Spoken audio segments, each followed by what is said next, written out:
अब दो कोशिकाओं की हम लोग चर्चा करेंगे फर्दर। एक है सेंट्रोसोम, जिसको तारिकाएं बोलते हैं, और दूसरा है वैक्यूल्स।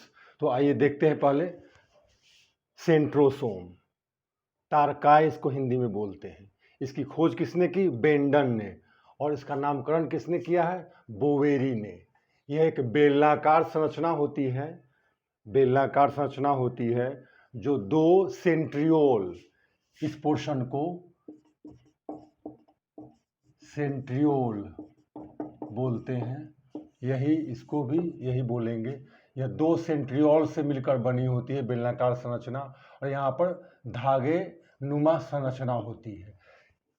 मुख्य रूप से यह इसका मुख्य काम है, या यूँ कहिए कि इसकी मुख्य भूमिका होती है कोशिका विभाजन के समय। कोशिका विभाजन के समय जो यह पोर्शन है, यह पोर्शन है, ये दोनों अलग होकर इंडिपेंडेंटली दो सेंट्रोसोम में परिवर्तित हो जाते हैं। यही है आपका तारकाय या सेंट्रोसोम। यह कोशिकांग है छोटी सी, जो कोशिका द्रव्य में पाई जाती है। कोशिका विभाजन के समय इसकी भूमिका होती है, यही है। दूसरा जो हम चर्चा करेंगे वो है वैक्यूल्स, रसधानियाँ। हिंदी में बोलते हैं रसधानियाँ और इंग्लिश में बोलते हैं वैक्यूल्स।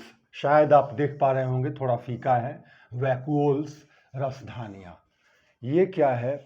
जंतु कोशिका में बहुत छोटे छोटे आकार की होती है, और पादप कोशिका में सबसे बड़ा कोशिकांग यही है, वैक्यूल्स, रसधानियाँ। अर्थात पादप कोशिका में मुख्य रूप से पाई जाती है, इसका आकार सबसे बड़ा होता है। बल्कि पादप कोशिका में पादप कोशिका के कोशिका द्रव्य में अधिकांश जगह वैक्यूल्स, रसधानियाँ ही घेरे रहती हैं। इनमें लवण, जल, एंजाइम्स इत्यादि भरे होते हैं। तो जो पादप कोशिका में जो होते हैं ये रिक्तिकाएं, या जो कहिए रसधानियाँ या वैक्यूल्स, ये पादप कोशिका को टर्गिडिटी अर्थात एक आप कह सकते हैं आकार, कठोरता प्रदान करते हैं। वहीं जंतु कोशिका में इसका आकार बहुत छोटा छोटा होता है, और जंतु कोशिका में यह जल संतुलन, वाटर बैलेंस का काम करती है। अर्थात जंतु कोशिका में यह जल संतुलन को बनाए रखने में मदद करती है। और पादप कोशिका में, जिसमें इसका आकार बेहद बड़ा होता है, उसको यह एक दृढ़ता प्रदान करती है। यही है आपका दो छोटे छोटे कोशिकांग। अब हम अगले कोशिकांग की चर्चा करेंगे।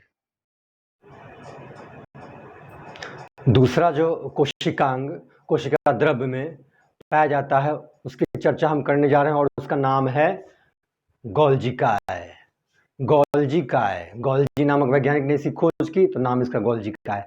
सबसे महत्वपूर्ण बात जो आपको इसके संबंध में, अर्थात इस कोशिकांग, अर्थात इस संरचना जो कोशिका द्रव्य में पाया जाता है, उसके बारे में जो सबसे महत्वपूर्ण बात जो आपको याद रखना है वह है क्या? इसको कहा जाता है ट्रांसपोर्ट मैनेजर।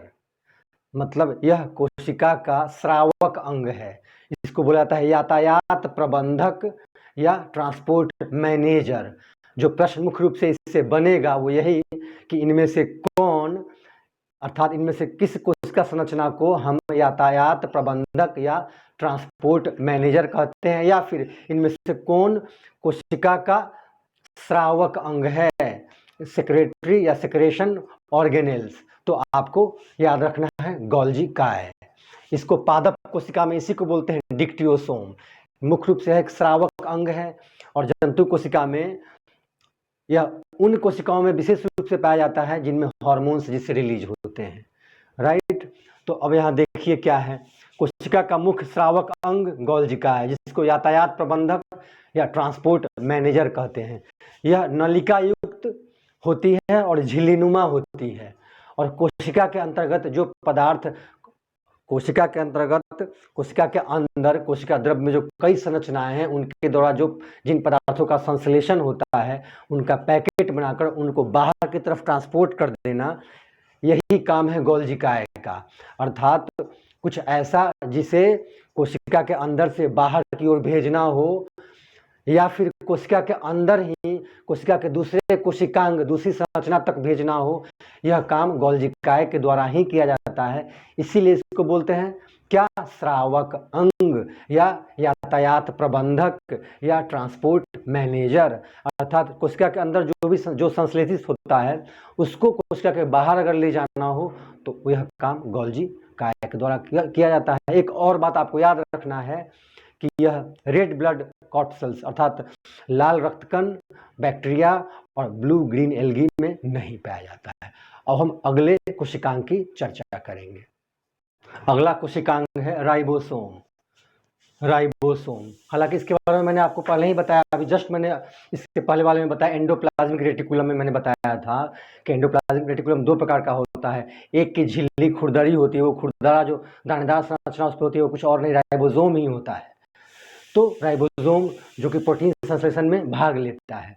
तो एक बार फिर इसको देख लें अलग से कि राइबोसोम यह एंडोप्लाज्मिक रेटिकुलम पे भी होता है, स्वतंत्र रूप से भी फैला होता है, और गुच्छे में भी यह होता है फैला हुआ। कहाँ? कोशिका द्रव्य में, कोशिका के अंदर। यह किस चीज का बना होता है? प्रोटीन और आरएनए का बना होता है। प्रोटीन और आरएनए का से मिलकर बना होता है। इसकी खोज किसने की? पैलेड ने की, पैलेड। और इसको क्या कहते हैं? सबसे मुख्य रूप से जो आपको याद रखना है, याद रखिए, प्रोटीन का कारखाना, प्रोटीन फैक्ट्री। अर्थात इस पर जो मुख्य रूप से क्वेश्चन बनता है वो क्या? प्रोटीन संश्लेषण में इनमें से कौन भाग लेता है? तो राइबोसोम। आपको ध्यान रखना है। या प्रोटीन फैक्ट्री किसको बोलते हैं? तो राइबोसोम। यह आपको ध्यान में रखना है। या राइबोसोम किस चीज से मिलकर बना होता है? तो किससे मिलकर बना होता है? तो प्रोटीन और आरएनए से मिलकर बना होता है। क्या करता क्या है प्रोटीन संश्लेषण में? यह एमिनो अम्ल की सहायता से यह प्रोटीन संश्लेषण की क्रिया में भाग लेता है, या यूं कहिए कि प्रोटीन संश्लेषण करता है। यही इसका मुख्य काम है, और इसीलिए इसको बोलते हैं प्रोटीन फैक्ट्री, प्रोटीन का कारखाना, प्रोटीन संश्लेषण में भाग लेने के कारण। अब हम अगले कोशिकांग की चर्चा करेंगे।